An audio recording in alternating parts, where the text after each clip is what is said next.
லயனா dates, இது தரும் ஆரோக்கியம் இயற்கையானது. லயனா பிரீமியம் டேட்ஸ். ஆச்சி மசாலா. எந்த சமையலும் ருசி தேடும் ரகசியம். 20 ரூபாய். ஜோசியர்கிட்ட நீங்கள் போகிறீங்க அப்படின்னா சில பேர்த்துக்கிட்ட இந்த லக்னத்தில் குரு கேது காம்பினேஷன் இருக்கிறவங்க, கேது காம்பினேஷன்ஸ் இருக்கிறவங்ககிட்ட போனீங்கன்னா அவங்க சொல்கிற விஷயம் உங்களுக்கு பளிச்சிரும். இந்த கேது தசையை கடக்காதவங்க கேது புத்தி ஒரு வருஷத்துல கிடப்பாங்க தெரியுங்களா? எப்படி ஒரு 20 வருஷம் சாம்ராஜ்யத்தை ஒரே வருஷத்துல எடுத்துகிட்டு போயிருன்னு சொல்லுவாங்க. கேது நல்ல நிலைமையில இருந்துச்சுன்னா ஆன்மீகத்திலையும் பெரிய வளர்ச்சியை கொண்டு போய் விடும். இதே கேது சரியில்லை அப்படின்னு சொல்லும் போது நம்ம ஒன்றும் பண்ண முடியாது. அப்போ அந்த கேது தசை வர்றதுக்கு உடம்பு ஒரு வேற மாதிரி இருக்கும், தலை வேற மாதிரி இருக்கும். வராகி இப்படி தலை மாதிரியே கடவுளுகளை நம்ம கும்பிட்டு வரும்போது பார்த்தீங்கன்னா கேது நல்லா இல்லைங்கும் போது கரும்புள்ளிகள், இந்த வெண்குஷ்டம் வர்றது, இந்த மாதிரி ஸ்கின் டிசீசஸ்லாம் நிறைய வர விஷயங்கள்லாம் வரும். ஸோ அவங்க ரொம்ப அந்த மாதிரி விஷயத்த தெளிவாக இருக்கும். இவங்கள என்ன பண்ணலான்னா, இப்போ கேது திசை வந்துட்டு ஏதாவது பரிகாரங்கள், பரிகார ஸ்தலங்கள், கோவில்கள் அந்த மாதிரி ஏதாவது இருக்கு? சிதம்பரம் தான் அப்படியே சொன்ன மாதிரி. சிதம்பரம் கோயிலுக்கு நீங்கள் போயிட்டு தியான கிளாஸில் நீங்கள் போய் ஜாயின் பண்ணலாம். தன்னைத்தானே உணர்வது. கன்னி, மகரம், கும்பம் இந்த ராசிலாம் வந்து கேது இருந்தாங்கன்னா அவங்க வாழ்க்கை மூலிமா ரொம்ப அனுபவம். கேது அப்படிங்கிறது என்ன அப்படின்னா சித்தர், கடவுளுக்கு ஒப்பானவங்க அப்படின்னு சொல்லுவாங்க. அவங்க கையில் வாங்கினோம்னா, சில பேர்த்து கையில் திருநீர் வாங்கினோம்னா டெவலப் ஆயிடுவோம், சில பேர்த்து கையால் கனி வாங்கினா டெவலப் ஆயிடுவோம். கேது, ராகு, சனி இந்த காம்பினேஷன்ஸ்லாம் இருந்துச்சுன்னா அவங்களால மீண்டு வரதில் வந்து அவங்கள கடவுளுக்கு ஒப்பானவங்க சொல்லுவாங்க. ஏன்னா அவ்வளோ விஷயத்த கடந்து வந்திருப்பாங்க.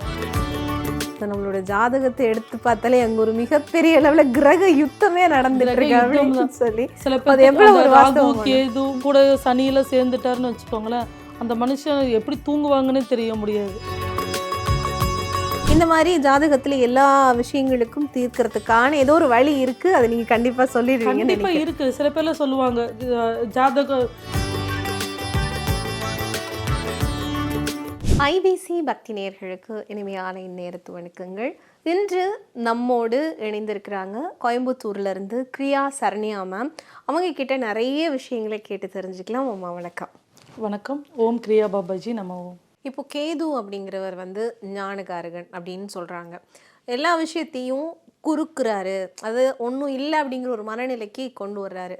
அப்படின்னு இருக்கிற பட்சத்தில் கேது திசையால் ஏதாவது நன்மை இருக்கா?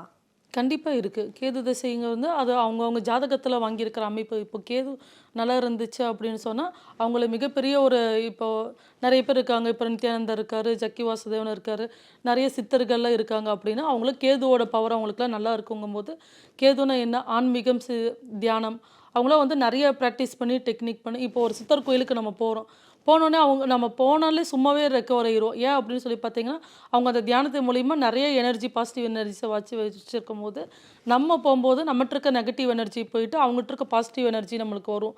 ஒரு சந்தோஷம் வரும். இப்போ எப்படி ஒரு மூவி போயிட்டு வந்தால் நம்மளுக்கு அதோட தாக்கம் வருது இல்லை, ஒரு ஜோக்கு பார்த்து சிரிக்கிறோம், ஒரு அழுகிற சீன் வந்து அழுக வருது. அப்போ அது ஒரு இம்பேக்ட் இருக்கும்போது இந்த மாதிரி சித்தர்களை நம்ம போய் பார்க்கும்போது அவங்கக்கிட்ட இருக்க பாசிட்டிவ் எனர்ஜிஸை நம்ம வாங்கிட்டு வருவோம். அப்போ இப்போ நீங்கள் ஒரு ஜோசியர்கிட்டே நீங்கள் போகிறீங்க அப்படின்னா சில பேர்த்துக்கிட்ட இந்த லக்னத்தில் குரு கேது காம்பினேஷன் இருக்கிறவங்க, கேது காம்பினேஷன்ஸ் இருக்கிறவங்ககிட்ட போனீங்கன்னா அவங்க சொல்கிற விஷயம் உங்களுக்கு பளிச்சிரும்.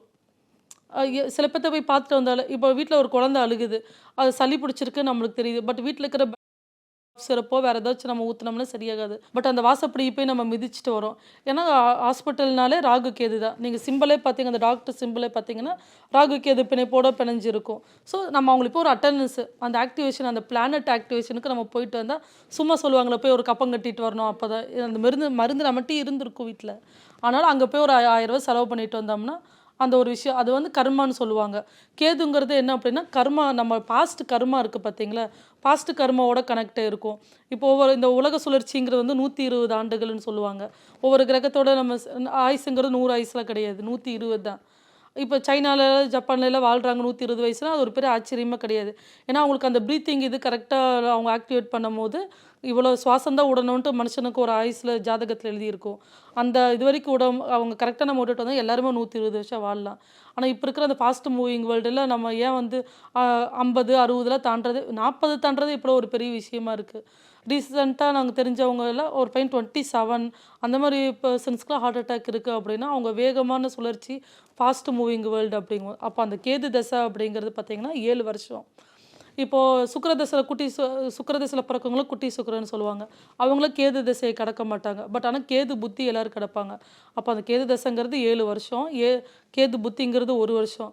இந்த கேது தசையை கடக்காதவங்க கேது புத்தி 1 வருஷத்துல கடப்பாங்க தெரியுங்களா? இந்த அரசனும் ஆண்டியாவான்னு சொல்லுவாங்க தெரியுங்களா? அது அந்த டைமில் தான் வந்து எல்லாமே நம்மகிட்ட இருக்கிறது. எப்படி ஒரு 20 வருஷம் சாம்ராஜ்யத்தை ஒரே வருஷத்தில் எடுத்துகிட்டு போயிருன்னு சொல்லுவாங்க. கேதுக்கு அவ்வளோ அது எப்படி சொல்கிறது, ஒரு திக்கு தசையற்று நம்ம சுற்றுற மாதிரி இருக்கும். இதே கேது உங்களுக்கு பாசிட்டிவாக இருந்துச்சுன்னா திடீர்னு ஒரு மாற்றம். அவர் பார்த்திங்கன்னா நிறைய எப்படி சொல்கிறது, ஆன்மீகத்துக்கு அவங்களுக்கு சம்மந்தமே இருந்திருக்காது. திடீர்னு பார்த்திங்கன்னா ஆன்மீகத்துக்கு வந்து அவங்கக்கிட்ட சொன்னால் எல்லாமே பழிக்கும். ஆன்மீகத்தில் மிகப்பெரிய வளர்ச்சி, தியானம் ப்ராக்டிஸு, யோகா ப்ராக்டிஸு எல்லாருமே சொல்லுவாங்க. எப்படி இருந்தவங்க இப்போ திடீர்னு இப்படி மாறிட்டாங்க அப்படின்னா, கேது நல்ல நிலைமையில் இருந்துச்சுன்னா ஆன்மீகத்துலேயும் பெரிய வளர்ச்சி கொண்டு போய் விடும். இதே கேது சரியில்லை அப்படின்னு சொல்லும்போது நம்ம ஒன்றும் பண்ண முடியாது. அப்போ அந்த கேது தசை வர்றதுக்கு 1 வருஷத்துக்கு முன்னாடியே, இப்போ எக்ஸாம்பிளுக்கு ஒருத்தவங்களுக்கு புதன் தசை நடந்துட்டுருக்குன்னு வச்சுக்கோங்களேன். புதனில் கடைசி புத்தி வந்து சனி. அதுக்கு முன்னாடி வந்து குரு வந்திருக்கும். அந்த குருவில் வந்து அவங்களுக்கு ரொம்ப அந்த 17 வருஷம் புதன் தசை அப்படிங்கும்போது நல்லா டாப்பில் இருந்திருப்பாங்க. அப்புறம் அந்த குருவில் வந்து ரொம்ப நம்ம தான் அப்படிங்கிறது ஒரு அகந்த அப்படின்ட்டு வரும்போது புதனில் சனி இப்போ சரியில்லைன்னு வச்சுக்கோங்களேன். சனியில் அப்போவே ப்ராப்ளம்ஸ்லாம் ஆரம்பித்து அந்த 2 வருஷத்தில் 15 வருஷத்தோட சாம்ராஜ்யத்தை 2 வருஷத்தில் நம்மளுக்கு வாஷ் அவுட் பண்ணிடும். அடித்து சொல்கிறேன், அது வாஷ் அவுட் பண்ணிடும். அதில் எந்த வித மாற்றமும் இல்லை. சனி நல்லா இருந்துச்சுன்னா பிரச்சனை இல்லை. பட் அப்போ ஆரம்பித்தது கேது தசை 7 வருஷத்து இருக்கும் பார்த்தீங்களா? அது வரைக்கும் எப்படி சொல்கிறது, ஏன்டா வாழ்கிறவங்களுக்கு. பட் ஆனால் மிகப்பெரிய ஒரு ஆற்றல் தரும், மன கஷ்டம் தரும், பட் அந்த வைராகியத்தையும் தரும். அதுக்கப்புறம் அவங்களுக்கு ஒரு தெளிவு வரும் பாருங்கள். கேது தசையை கடந்தவங்கக்கிட்ட போய் நீங்கள் எவ்வளோ பெரிய விஷயத்தை நீங்கள் கொடுத்தீங்கனாலும் அவங்க வேறு லெவலில் பண்ணிடுவாங்க. ஆனால் இந்த கஷ்டமான சூழ்நிலை 7 வருஷம் கடந்து வரும்போது பின்னாடி அவங்களுக்கு ஒரு கோல்டன் ஆப்பர்ச்சுனிட்டி காத்திருக்க மாதிரி அதுக்கப்புறம் சுக்கிர தசை வந்துடுவாங்க. அப்போது அந்த 7 வருஷத்துக்கு கடந்தும் வந்துடுவாங்க. ஆனால் எப்படி சொல்லுவாங்க, எப்படி கடந்தாங்க அப்படிங்கிறது அவங்க மனசாட்சிக்கு மட்டும்தான் தெரியும். பிஸ்னஸில் பிரச்சனை வரும், எங்கேருந்து பிரச்சனை வரும்னு தெரியாது, தடைகளை உண்டு பண்ணுவாங்க, விரக்தியை உண்டு பண்ணுவாங்க. கேது நல்லா இல்லை அப்படின்னு சொன்னால் கூடிய மனநலமா வரும், எல்லாத்து மேலேயும் ஒரு வெறுப்பு வரும். அப்புறம் எல்லாத்துக்கிட்டையும் இந்த டைமில் யார்ட்டையும் கோவப்படக்கூடாது, யாரையும் நம்ம பழி வாங்குறோங்கிற எண்ணம் வரக்கூடாது. முடிஞ்ச அளவுக்கு எப்படியும் ஒரு அமைதியான சூழ்நிலையை அவங்க கேதுவில் கடைப்பிடிக்கும் போது அது கடந்து வந்து அதுக்கப்புறம் ஒரு சுக்கிர திசையில் அவங்க மிகச்சிறப்பாக இருப்பாங்க. கேது நல்லா இருந்துச்சுன்னா அதுக்கேற்ற மாதிரி மனிதர்களை ஏதாச்சும் ஒருத்தர், இப்போ கேது ஒரு கிறிஸ்டியானிட்டியோ இல்லாட்டினா ஒரு ஆணோ யாராச்சும் வந்து நம்மளுக்கு சப்போர்ட் பண்ணுறக்கோ ஆள் வருவாங்க, கெடுத்து விட்றக்கும் ஆள் வருவாங்க. இந்த உலகத்தில் வந்து நல்லது பண்ணாலும் மனிதர்களால் தான் பண்ண முடியும், கெட்டது பண்ணாலும் பண்ண முடியும். இப்போ கெட்டு போயிருந்துச்சுன்னா கெடுக்கிறதுக்குன்னே ஒரு சில பேர் வந்து இப்படியா அப்படின்னு சொல்லுவாங்க. பட் இதில் வந்து நம்ம என்னன்னா அதுக்கு தான் நம்ம உள்ளுக்குள்ளார அகம்னு சொல்லுவாங்க தெரியுங்களா, சித்தம் அதையை நம்ம தெளிவாக வச்சுக்கணும். அப்படிங்கும் போது தியானம் நிறைய இந்த டைமில் பண்ணணும். இப்போ எக்ஸாம்பிளுக்கு இந்த மாதிரி டைமில் வந்து எப்படி சொல்லுவாங்க, விநாயகர் பெருமாளை நல்லா கும்பலன்னு சொல்லுவாங்க. ஏன்னா அவரும் தலையில்லாத இதுதான், அவருக்கு எப்படி அந்த உருவம் வந்துச்சு அப்படிங்கிறது எல்லாத்துக்கும் பேசிக்காக தெரிஞ்ச விஷயந்தான். அப்போ லட்சுமி நரசிம்மர் அவரும் தலைமாறிய கடவுள் தான். உடம்பு ஒரு வேறு மாதிரி இருக்கும், தலை வேறு மாதிரி இருக்கும். வராகி இப்படி தலை மாறிய கடவுள்களை நம்ம கும்பிட்டுட்டு வரும்போது பார்த்தீங்கன்னா உங்களுக்கு அதுலேருந்து கடந்து வருவீங்க. நிச்சயமா மேம். இப்போ வந்து நம்ம வாழ்க்கையில் எவ்வளோ விஷயங்கள்லாம் வரும் அப்படின்னு சொன்னீங்க. குறிப்பாக வந்து உடல் நலம் எப்படி இருக்கும் இந்த கேது திசையில்? இந்த டைமில் வந்து சொல்லி பார்த்தீங்க அப்படின்னா இவங்களாம் வந்து எப்படி சொல்கிறது, டயக்னோசிஸ் பண்ணவே கூடாது. சில பேருக்கு வந்து கருப்பாக வந்துடும் தெரியுங்களா, டயக்னோசிஸ் சுகர் வந்துடும், கரும்புலிகள் இனம் புரியாத கரும்புலிகள், அலர்ஜி வரும், இம்யூனிட்டி சிஸ்டமை பாதிக்கும், சப்டில் எனர்ஜியை பாதிக்கும். இந்த டைம் அவங்களாம் வந்து எந்த ஒரு விஷயத்தையும் சுயமாக அவங்க ஹெல்த் விஷயமாக போகவே கூடாது. ஒரு நல்ல டெர்மட்டாலஜிஸ்ட் அவங்க பார்த்து கரெக்டாக டாக்டர் வழியாக சில பேர்த்துக்கு வந்து செல்ஃப் ஹீலிங் தெரியும். இதே கேது நல்லா இருந்துச்சுன்னா அவங்களுக்கு வந்து நார்மலாக வீட்டில் இருக்கிற விஷயத்தை வச்சே ரெடி பண்ண தெரியும். கேது நல்லா இல்லைங்கும் போது கரும்புள்ளிகள், இந்த வெண்குஷ்டம் வர்றது, இந்த மாதிரி ஸ்கின் டிசீசஸ்லாம் நிறைய வர விஷயங்களாக வரும். ஸோ அவங்க ரொம்ப அந்த மாதிரி விஷயத்த தெளிவாக இருக்கும். இவங்களே என்ன பண்ணலான்னா செவ்வாய்க்கிழமையும் சனிக்கிழமையும் ஆயில் பாத்து நல்லெண்ணெய் எடுத்துக்கணும், நிறைய ஜங்க் ஃபுட்ஸ்லாம் அவாய்ட் பண்ணணும், நிறைய வாட்டர் இன்டேக் பண்ணணும், எக்ஸசைஸ் பண்ணணும், கெமிக்கல் ப்ராடக்ட்ஸை யூஸ் பண்ணக்கூடாது. ஏன்னா ஸ்கின் அலர்ஜி கண்டிப்பாக வந்துடும், நர்வ் சிஸ்டத்தை பாதிக்கும். நிறைய தண்ணி குடிக்கணும், எக்ஸசைஸ் பண்ணணும், ஸ்ட்ரெச் பண்ணணும், இது மாதிரி நிறைய விஷயங்களாக இருக்கும். ஸோ அவங்களாம் வந்து எப்படி சொல்கிறது, ஒரு ஆன்மீகவாதி எப்படி இருக்கணுமோ அந்த மாதிரி இருந்து அமைதியாக பற்றற்ற நிலைக்கு அது கொண்டு போக விடாது. ஸோ நீங்களே சரண்டர் அடைஞ்சிட்டிங்கன்னு வச்சுக்கோங்களேன், பார்த்துக்கலாம் அப்படின்னு நினச்சிங்கன்னா உங்களை வச்சு செஞ்சுட்டு போயிடும். அது எந்த வித மாற்றமும் கிடையாது. பிஸ்னஸுக்கும் அப்படி தான். நான் நிறையா வந்து இன்வெஸ்ட் பண்ணக்கூடாது, இந்த டைமில் இன்வெஸ்ட் பண்ணக்கூடாது, எங்கேயோ இருந்து வருவாங்க, நீங்கள் இன்வெஸ்ட் பண்ணுங்கள் உங்களுக்கு இந்த அமௌண்ட் வரும் அப்படின்னு சொல்லுவாங்க. கேதுலையும் இன்வெஸ்ட்மெண்ட் பண்ணால் கண்டிப்பாக பாதிப்பு இருக்கும். நல்லா இருந்துச்சு அப்படின்னா எந்த பிரச்சனையும் கிடையாது. நம்ம எப்படி பார்த்தீங்கனாலும் தியானத்து மூலியமும் யோகத்து மூலியமும் கண்டிப்பாக இந்த விஷயத்துலேருந்து இது வந்து பாஸ்ட் கர்மாவோட கனெக்டிவிட்டி கிரகம் தான். நீங்கள் பாஸ்ட் கர்மாவில் என்னெல்லாம் பண்ணீங்களோ அதெல்லாம் உங்கள் கண்ணுக்கு முன்னாடி நீங்களே பார்ப்பீங்க. நீங்கள் எதெல்லாம் அனுபவிக்கிறீங்களோ நீங்கள் அப்போவே ஃபிக்ஸ் பண்ணிக்கணும். இதெல்லாம் நம்ம போன ஜென்மத்தில் யாருக்காச்சும் பண்ணியிருப்போம். சில பேர் சொல்லுவாங்களே அடுத்த ஜென்மத்தில் நம்மளுக்கு என்ன தெரிய போகுது இந்த ஜென்மத்தில் பண்ணுறது அப்படின்னு, இதெல்லாம் ஃபீல் பண்ணுவாங்க. கண்டிப்பாக யாரும் கடக்காமலாம் போக மாட்டாங்க. மற்ற கிரகங்கள்லாம் வந்து இப்போது நம்ம குழந்தைங்க கஷ்டப்படுறது பார்ப்போம். ஆனால் கேது வந்து தன்னைத்தானே கஷ்டப்படுத்துறது வந்து நம்மளை உணரும். நம்ம உடம்புல எவ்வளோ முக்கியம், மனசு எவ்வளோ முக்கியம், எதுக்காக ஓடுறோம், எதுக்காக இந்த இவ்வளோ உழைப்பு அப்படிங்க தன்னைத்தானே உணர்த்துவது தான் கேது திசை. இப்போ கேது திசையில் வந்துட்டு ஏதாவது பரிகாரங்கள், பரிகார ஸ்தலங்கள், கோவில்கள் அந்த மாதிரி ஏதாவது இருக்கு? சிதம்பரம் தான். அப்படியே சொன்ன மாதிரி சிதம்பரம் கோயிலுக்கு நீங்கள் போயிட்டு தியான கிளாஸில் நீங்கள் போய் ஜாயின் பண்ணலாம். தன்னைத்தானே உணர்வது, அப்புறம் நடைப்பயிற்சி செய்கிறது. நான் சொன்ன இந்த மாதிரி ஃபுட் இன்டேக்ஸ் இருக்குது. கெமிக்கல் ப்ராடக்ட்ஸை யூஸ் பண்ணாதீங்க. ஸ்கின் நிறைய பேத்துக்கு பார்த்தீங்கன்னா அங்கங்கே கரும்புள்ளியே இருக்கும், எதுக்கு வருதுன்னே தெரியாது, ஃபேஸில் மாறும். நல்ல தூக்கம் கண்டிப்பாக மஸ்ட்டு. பேசிக்கான விஷயத்துக்கு நீங்கள் ஃபாலோ பண்ணிட்டு வந்து இந்த விநாயகர், லட்சுமி நரசிம்மர் எல்லாம் பண்ணலாம். அதையும் தாண்டி நம்ம டீப்பாக எதோட கனெக்டாக இருக்குது. இப்போ கேது வந்து சில பிளானட்ஸோட கனெக்டே இருக்கும் சரிங்களா. அந்த மாதிரி பிளானட்ஸோட கனெக்ட் பண்ணி இருக்கும் போது அதுக்கு எப்படி நம்ம ஆக்டிவேட் பண்ணணும் அப்படிங்கிற விஷயம்லாம் நிறைய இருக்குது.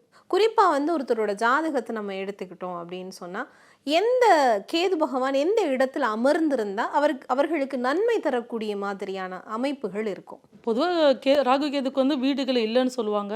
பட் இருந்தாலும் ஜாதகத்தில் வந்து சில ராசிகள் இருந்தால் நல்லது கொடுக்கும் அப்படின்னு சொல்லி பார்த்தீங்கன்னா விருச்சிகம், தனுஷம், மீனம். விருச்சிகத்தில் வந்து உச்ச ராசின்னு சொல்லிட்டு பல நூல்களால் சொல்லப்படுகிறது. இப்போ இந்த ராசியில் இருக்கவங்கள பார்த்தீங்கன்னா ஆழ்ந்த அறிவு, ரகசியமான அறிவு, அப்புறம் நிறைய தியானத்து மூலிமா ஈடுபடுவாங்க. மோட்ச ராசின்னு சொல்லிட்டு சொல்லுவாங்க. இப்போ விருச்சகத்தில் நம்மளுக்கு கேது இருந்துச்சுன்னா இந்த மாதிரி பலன்கள்லாம் கொண்டு வருவாங்க. நிறைய பகுத்தறிவு இருக்குன்னு சொல்லுவாங்க. ஒரு எப்படி சொல்கிற ஒரு ஞானம், எதையும் பார்க்கும்போது இந்த விஷயம் இப்படி தான் இருக்கும் அப்படின்னு சொல்லிட்டு சில விஷயங்கள் சொல்லுவாங்க. இப்போ இதை தனுஷில் இருந்துச்சுன்னு சொல்லி பார்த்தீங்க அப்படின்னா ஆன்மீக வளர்ச்சி பெருசாக இருக்கும். குரு மூலிமா அவங்களுக்குன்னு சில குருகள் கிடைப்பாங்க. அவங்க மூலிமா அவங்க யோகம், தியானம், அப்புறம் அந்த மாதிரி கலைகள்லாம் படித்து அந்த மாதிரி விஷயத்துக்கு போகும்போது அவங்களும் மோட்ச ராசின்பாங்க. மீன ராசின்னு சொல்லும்போது இது வந்து முழுமையான ராசின்னு சொல்லுவாங்க. கேதுக்கு பிடிச்ச ஆன்மீக ராசியிலே என்ன அப்படின்னு சொல்லி பார்த்தா மீனத்தில் இருக்கும்போது எல்லாமே கலந்துருக்கும். இவங்க இருக்கிற இடத்துல மீனத்தில் கேது இருக்கிறவங்க வந்து அவங்க வீட்டில் இருந்தாங்க அப்படின்னா ஃபஸ்ட்டு அவங்க எல்லா விஷயத்தையும் சொல்லிடுவாங்க, இது இப்படி தான் இருக்கும். சில பேர்த்த வீட்டில் வழி நடத்துவாங்க தெரியுங்களா. இந்த மாதிரி வழி நடத்தும் போது இவங்க பேச்சு கேட்டு நம்ம வழி நடத்திட்டு வரும்போது அந்த காலத்தில் பெரியவங்க தான் ஒருத்தவங்க இருப்பாங்க, அவங்கள வழி நடத்திட்டே வருவாங்க. குடும்பம் பரம்பரையே நல்லாயிருக்கும். இப்போ சேட்டஸ் குடும்பம்லாம் பார்த்திங்கன்னா தலைமுறையாக பெரியவங்க பேச்சு கேட்டே வருவாங்க. இந்த மாதிரி அமைப்பில் இருக்கும். மத்தியம ராசியமோ அப்படின்னு சொல்லிட்டு பார்த்தீங்க அப்படின்னா கன்னி, மகரம், கும்பம், இது வந்து மத்தியமாக இருக்கும். இந்த ராசியிலாம் வந்து கேது இருந்தாங்கன்னா அவங்க வாழ்க்கை மூலிமா ரொம்ப அனுபவம், அது மூலிமா ஆன்மீக வளர்ச்சி இருக்கும் அப்படின்னு சொல்லுவாங்க. இந்த ரிஷபம் மிதுனத்தில் இருந்தால் கொஞ்சம் ரிஷபத்தை வந்து நீச ராசின்னு சொல்லுவாங்க. அவங்களுக்கு வந்து ஆடம்பர வாழ்க்கையும் கலந்து இருக்கும், ஆன்மீக வாழ்க்கையும். இது ரெண்டும் குழப்பிக்குவாங்க. சில டைம் வந்து கடவுளே இல்லைன்னுபாங்க, சில டைம் இருக்குன்னுபாங்க. இந்த மாதிரி ஒரு நடுத்தரமான மைண்ட் செட்டப் இருக்கிற ரிஷபத்தில் இருந்துச்சுன்னா கேது இந்த மாதிரி பலன்களை அவங்களுக்கு கொடுப்பாங்க. மிதுனத்தில் இருந்தால் நிலையற்ற தன்மை, அடிக்கடிக்கு வாழ்க்கையில் ஏற்ற இருக்கும். பிஸ்னஸில் திடீர்னு நல்லா இருப்பாங்க, டவுன் ஆவாங்க, நல்லா இருப்பாங்க, டவுன் ஆகுவாங்க. அவங்க வாயாலேயே அவங்க கெடுத்துக்குவாங்க அப்படின்னு சொல்லிட்டு சொல்லுவாங்க. அப்போ இந்த மாதிரி இந்த ராசிகளில் இருந்து இந்த பலன்கள் நம்மளுக்கு கிடைக்கும். மற்றதெல்லாம் வந்து இப்போது எப்படி சொல்கிற ஒரு ஜாதகம்னு சொல்லிட்டு எடுத்துட்டிங்கன்னா இது நீங்கள் ரொம்ப டஃப்பு நீங்கள் ஆராய்ச்சி பண்ணுறது. இப்போ ராகு வந்து ஒரு ஆண் ராசின்னு சொல்லுவோம். இப்போ ஆண் ராசி, பெண் ராசி. மேசம் ஆணுன்னா ரிஷப பெண் ராசி, மிதுனம் ஆண் ராசி, அப்படியே பெண் ராசின்னு வருவாங்க. இப்போ வந்து நம்மளுக்கு இப்போ கும்பத்தில் இருக்காருன்னு வச்சுக்கோங்களேன், அது வந்து ஆண் ராசி. அதுக்கப்புறம் மேஷ ராசியில், அதுக்கப்புறம் மிதுன ராசியில் ஆண் ராசியில் இருக்கிற ராகு வந்து எந்தெந்த ஆண் கிரகத்தில் இருக்கிற கிரகமாக இருக்கோ இது அத்தனையுமே பாதிக்கும். இது வந்து ராகுக்கு மட்டும்தான். அப்புறம் இப்போ நின்ற இடத்துல வந்து முழுமையாக பாதிக்கும் அப்படின்னா பேக் சைடு வந்து 25%, ஃப்ரண்ட் சைடு வந்து 75%, 3 விஷயத்தையுமே பாதிக்கும். இப்படி நம்ம ரொம்ப வந்து டீப்பாக பார்த்து நம்ம ஜாதகத்து மூலிமா இன்றைக்கும் சொல்கிறேன், இப்போவும் சொல்கிறேன், ஜாதகம் பார்த்து யாருனாலையும் டெவலப் ஆக முடியாது. இப்போது அகஸ்தியர் பார்த்தீங்க அப்படின்னு சித்தர், அது இன்றைக்கி நம்ம அவரை பெருசாக நம்ம போட்டுறோம், எல்லாமே பண்ணுறோம். பட் அவரும் அந்த காலத்தில் எல்லோரும் எவ்வளோ விஷயங்கள் கடந்தது அவரும் வந்திருப்பார். இப்போ அவர் கையில் இருக்கிற கமண்டலத்தில் பார்த்தீங்கன்னா தீர்த்தம் இருக்கும். அன்னைக்கு வந்து குழந்தை இல்லாதவங்களுக்குலாம் வந்து அவர் கையில் தீர்த்தத்தை கொடுத்தா அவங்க வந்து கன்சீவ் ஆயிடுவாங்கன்ட்டு இருக்கும். இப்போ நம்மளா போய் கொடுத்தோம்னா ஆயிருமா? ஆகாது. அப்போ அந்த கேது அப்படிங்கிறது என்ன அப்படின்னா சித்தர் கடவுளுக்கு ஒப்பானவங்க அப்படின்னு சொல்லுவாங்க. அவங்க கையில் வாங்கினோம்னா சில பேர்த்து கையில் திருநீர் வாங்கினோம்னா டெவலப் ஆயிடுவோம், சில பேர்த்து கையால் கனி வாங்கினா டெவலப் ஆயிடுவோம் அப்படிங்கிறது அவங்களும் அந்த உருவேற்றி வச்சுருப்பாங்க. அதாவது எப்படி சொல்ல, பிற்போக்கு சிந்தனைவாதி கடவுள்னு சொல்லுவாங்க. இன்றைக்கி நம்ம கடந்து வந்த விஷயங்கள்லாம் வந்து நம்ம மீண்டு வரணும் அப்படின்னு சொல்லிட்டு சில பேர் ஜாதகம் ஃபிக்ஸ்டு எதாலும் மாற்ற முடியாது அப்படின்னு சொன்னால் எப்படி மாற்ற முடியாது? இப்போ நமக்கு இப்போ ஒரு உருவத்தில் நம்ம பிறந்துடுறோம், பட் நம்மளுக்கு எப்படிலாம் வேணும், என்ன ட்ரெஸ்ஸு வேணும், என்ன விஷயங்கள் வேணும் அப்படிங்கிறத நம்ம தான் பண்ணிக்கிறோம். அப்போ சில விஷயங்களை நம்மளால் மாற்றிக்க முடியுமானா 100% மாற்றிக்க முடியும். எல்லாருமே எல்லா நாள்லையும் எல்லா திசையிலையும் நல்லா இருக்கணும் அப்படிங்கிறத இந்த கிரியா யோகத்தோட எங்கள் நாங்கள் கற்றுக்கிட்ட விஷயம், எங்கள் டீமோட இது என்ன விஷயம்னா எல்லாத்தையும் இது போய் சேரணும் அப்படிங்கிறத. ஸோ எல்லோரும் வந்து கான்சியஸாக இருந்தோம் அப்படின்னா எந்த திசையோ இல்லை காலத்தோட பரிமாற்றம் எவ்வளோ விஷயமா இருந்தாலும் நம்ம கடந்து வரலாம். இப்போ நம்ம கேது பகவான் எடுத்துக்கிட்டோம்னா ரொம்ப பாதிப்பு அப்படிங்கிறது யார் யாருக்கெல்லாம் கொடுக்கறதுக்கான வாய்ப்புகள் இருக்குது? இப்போ கோச்சாரத்தில் வந்து கேது 6ல் வந்தான்னா நோய் கொடுப்பாங்க, 8ல் வந்தால் க்ரானிக் தீராத நோய் கொடுப்பாங்க. கேது ராகு சனி இந்த காம்பினேஷன்ஸ்லாம் இருந்துச்சுன்னா அவங்கள மீண்டு வரதில் வந்து அவங்கள கடவுளுக்கு ஒப்பானவங்க சொல்லுவாங்க. ஏன்னா அவ்வளோ விஷயத்த கடந்து வந்திருப்பாங்க. ஸோ இந்த 6, 8 அந்த மாதிரி விஷயத்தில் வரும்போது ரொம்ப சிரமமாக இருக்கும். 12ல் வரும்போது தூக்கம் இருக்காது அவங்களுக்கு. இப்போ இதே கேது சந்திரன் காம்பினேஷன் இருந்துச்சுன்னா என்றைக்குமே இல்லை, இப்போ ஃபிக்ஸ்டாகவே ஜாதகத்தில் கேது சந்திரன் இருந்துச்சு அப்படின்னா என்றைக்குமே தீராத பிரச்சனை, அவங்களுக்கு மனநோயாளியாட்டவே அவங்க எல்லாம் இருந்துகிட்டே இருப்பாங்க, அதுலேருந்து மாற்ற முடியாது. இதே கேது சூரியன் காம்பினேஷன் இருந்துச்சுன்னா அது நல்லா இருக்கும். ஏன்னா அவர் அங்கே வந்து அஸ்வினியில் உச்சம், சரிங்களா?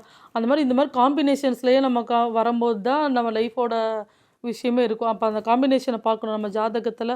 அவங்க எந்த இதை வந்து நல்ல கிரகங்களில் பார்க்கப்பட்டுச்சு அப்படின்னா ஓரளவுக்கு பிரச்சனையிலேருந்து வெளியே வருவாங்க. இப்போ குருவால் பார்க்கப்பட்டுச்சோ சுக்கிரனால் பார்க்கப்பட்டுச்சோ அப்படின்னு சொன்னால், அப்போ சுக்கிரன் கேது இந்த காம்பினேஷன் இருந்துச்சுன்னா, சுக்கிரன் கேது காம்பினேஷன் தான் கல்யாணமாயும் அவங்களுக்கு வந்து ஒரு மன நிம்மதி ஃபுல்ஃபில் இருக்காது.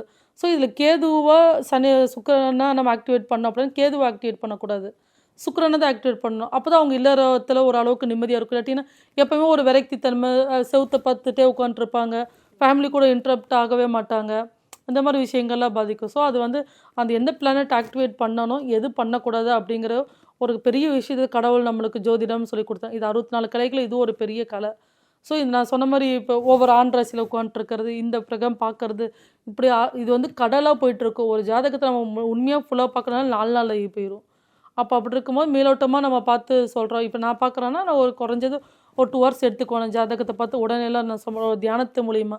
ஏன்னா அந்த தியானத்து மூலிமா தான் இந்த கிரக யுத்தத்தை நம்மளால் வந்து ஆராய்ச்சி பண்ண முடியும். அதை பண்ணும்போது எதை ஆக்டிவேட் பண்ணணும் எது ஆக்டிவேட் பண்ணக்கூடாது, இது பண்ணாங்க எதுவுமே இல்லையே. இப்போ ஹைவேஸில் நம்ம போயிட்டுருக்கோம், ஒரு வண்டி 2 வண்டி வந்துச்சு அப்படின்னா நம்ம தாண்டி போயிடுவோம். ஒரு 10 வண்டி அட் அ டைம் வந்துச்சு நம்மளுக்கு ரோடு தாண்ட தெரியலன்னா பசாமல் நின்றுட்டோம்னா அந்த வண்டி தானாகவே போயிடும்னு சொல்லுவாங்க.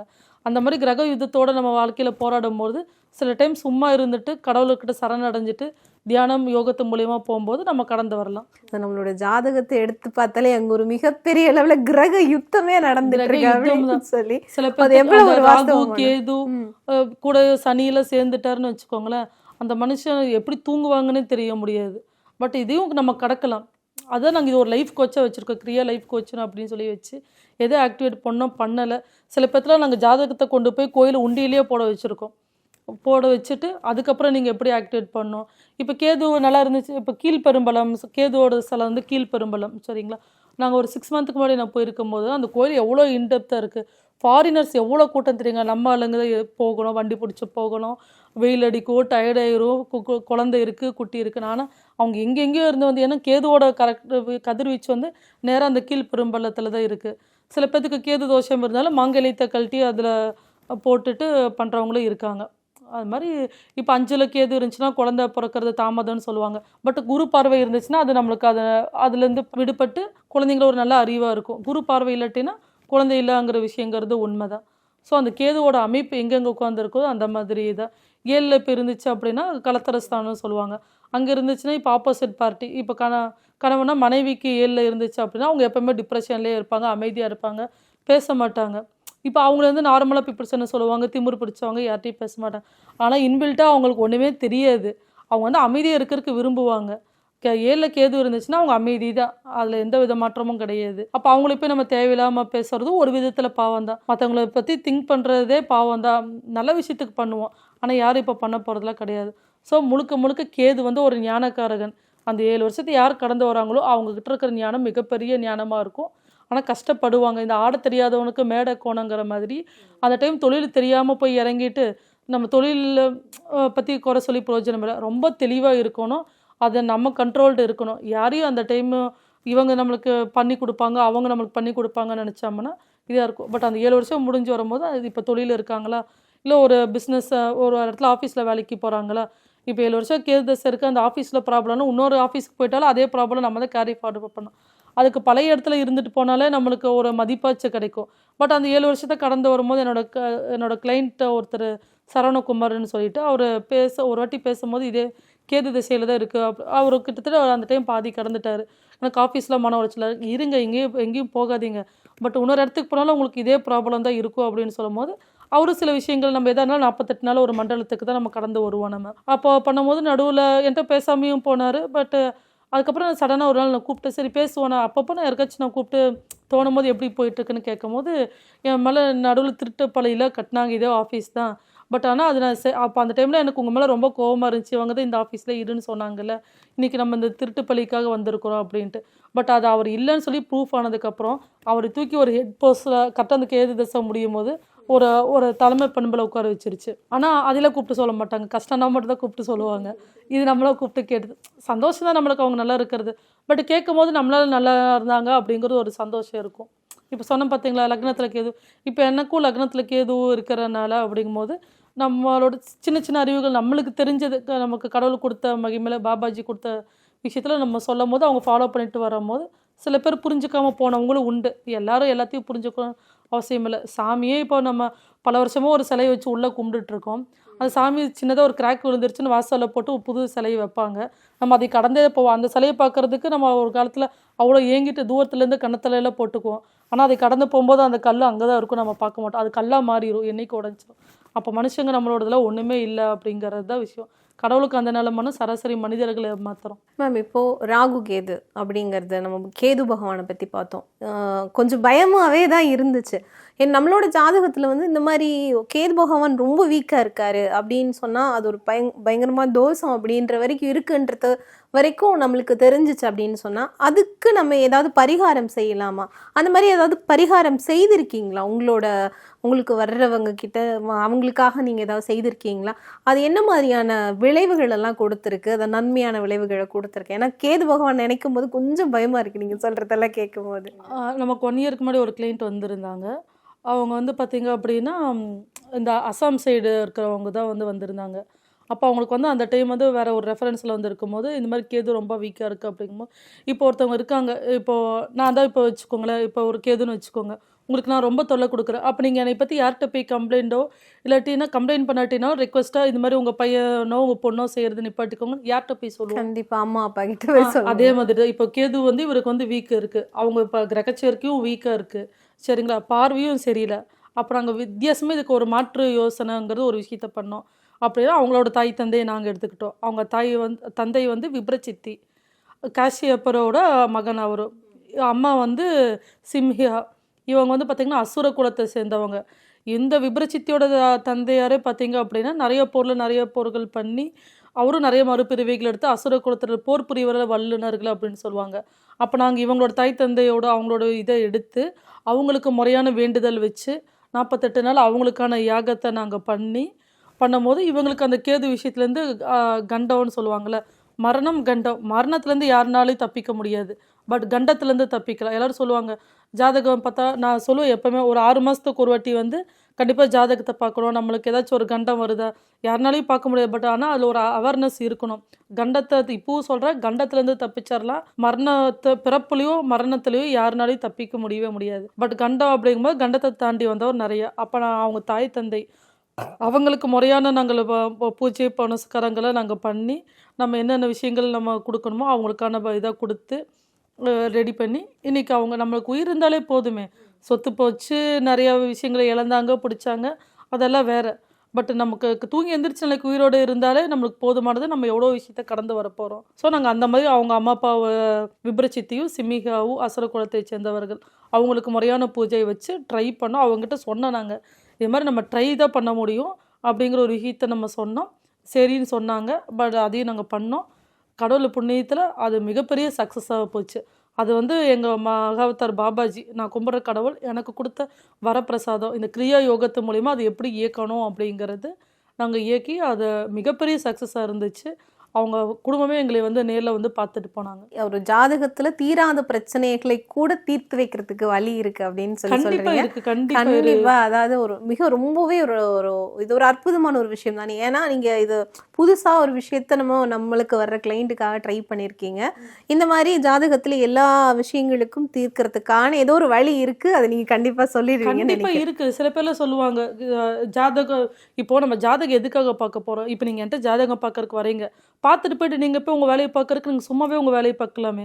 அது பார்த்தோம்னா அதுக்கான முறையான விஷயங்கள் இருக்கும். ஜோதிடர்கள்கிட்ட போனாலே வந்து பரிகாரம் தான் சொல்லுவாங்க. நீங்கள் உடம்பு சரியில்லைன்னு டாக்டர்கிட்ட போகிறீங்க, அவங்க உங்களுக்கு மெடிசன் தான் எழுதி கொடுப்பாங்க.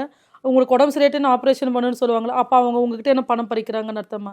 இந்த விஷயத்துக்கு வந்து கர்மாங்கிறது பணத்தால் உருவாங்கிறது. அப்போ ஜோதிடர்கிட்ட போய் நீங்கள் செலவு பண்ணி சில விஷயங்கள் பரிகாரம் அதுக்காக எல்லாத்தையும் சொல்லலை. உங்களுக்குன்னு சொல்லி தெளிவும் நம்பிக்கை இருக்கிறவங்க கிட்ட போனீங்க அப்படின்னா ஒரு இது இன்டர்வியூ பார்த்துட்டு இருக்கும்போது அவர் மிகப்பெரிய ஒரு பிஸ்னஸ்மேன் அவர் சொல்கிறாரு, ஜோதிடர்கள் வீட்டில் எல்லோரும் கஷ்டப்படுறாங்கன்னா மற்றவங்க கர்மா வாங்குறவங்க கஷ்டப்படதான் செய்வாங்க. இப்போ ரமண மகரிஷியோ இருக்கட்டும், யாராக இருந்தாலும் இருக்கட்டும், இவர் சீரடி சாய்பாபா தொழுநோயால் தான் கஷ்டப்பட்டாங்க, கேன்சர். ஏன்னா இவங்களும் வந்து மற்றவங்க கர்மாவை வாங்கிக்கிறவங்க. அப்போ அந்த பாதிப்புகள் இருக்கும். பரிகாரம் பண்ணி சில விஷயங்கள் தான் பரிகாரத்துக்கு உட்பட்டது. எல்லா விஷயம் நம்ம பரிகாரத்தை ஜெயிச்சிட முடியும் நம்ம சொல்ல முடியாது. நல்ல விஷயங்களுக்கு மட்டும்தான் பண்ண முடியும், பரிகாரத்தால் ஜெயிக்க முடியும் அப்படின்னு சொன்னால் கண்டிப்பாக அது வந்து சாத்தியம்தான். எப்படி இப்போ உடம்பு சரியில்லை நம்மளுக்கு, இப்போ ஒரு கிட்னி ப்ராப்ளம் உங்களுக்கு வந்துருச்சு, கடவுள் கொடுத்தது தான் கிட்னி, ஏன்னா இதை வச்சு நான் வாழ்ந்துக்குவோன்னா நம்ம என்ன பண்ணுவோம், இறந்து தான் போவோம். அது ஆனால் நமக்கு ஒரு மாற்று விஷயங்கிறது நம்ம பணம் இருந்துச்சுன்னா ஸ்பெண்ட் பண்ணி பணத்தை கொடுத்து நம்ம ஸ்பெண்ட் பண்ணி வாங்கிக்கிறோம். அப்போ அந்த டாக்டர் போனாலே அவர் வந்து ஊசி போட சொல்லுவார், மருந்து சாப்பிட சொல்லுவாருன்னு போகாமல் இருந்தால் பாதிப்பு உங்களுக்கு தான். அதே மாதிரி ஜோதிடர்கள் ஒன்று நம்பினா முழுசாக நம்புங்க, இல்லாட்டி நம்பாதீங்க அப்படிங்கிறத என்னோட தாழ்மையான கருத்து. இந்த மாதிரி கேது பகவான் வாழ்க்கையில என்ன மாதிரியான மாற்றங்களையும் அதே நேரத்தில் என்ன மாதிரியான படிப்பினைகளை எல்லாம் கொடுப்பாரு அப்படிங்கிறத இந்த காணொலியில சொல்லியிருந்தீங்க. இந்த நேரத்துக்கும் நேர்காணலுக்கும் உங்களுக்கும் ரொம்பவே நன்றிங்க. ஓம் கிரியா பாபாஜி நமகும். எல்லா உயிரும் இன்புற்று வாழ்க. பூமேவு ஷண்முக விலாசமும் மீராறு புருவமும் கிரீடமுடியும் பொட்டு நுதலும் கனக குண்டலமும் அருள் மாறி பொழியும் ஈராறு விழியும் மாமேவு செம்பவள வாய்மந்த காசமும் மாலையணியும் கழுத்தும் வாகு கேயூரமும் ஈராறு புயமும் கையும் வடிவேலும் அபயகரமும். லயனா டேட்ஸ், இது தரும் ஆரோக்கியம் இயற்கையானது. லைனா பிரீமியம் டேட்ஸ். எந்த சமையலும் ருசி தேடும் ரகசியம். 20 ரூபாய்.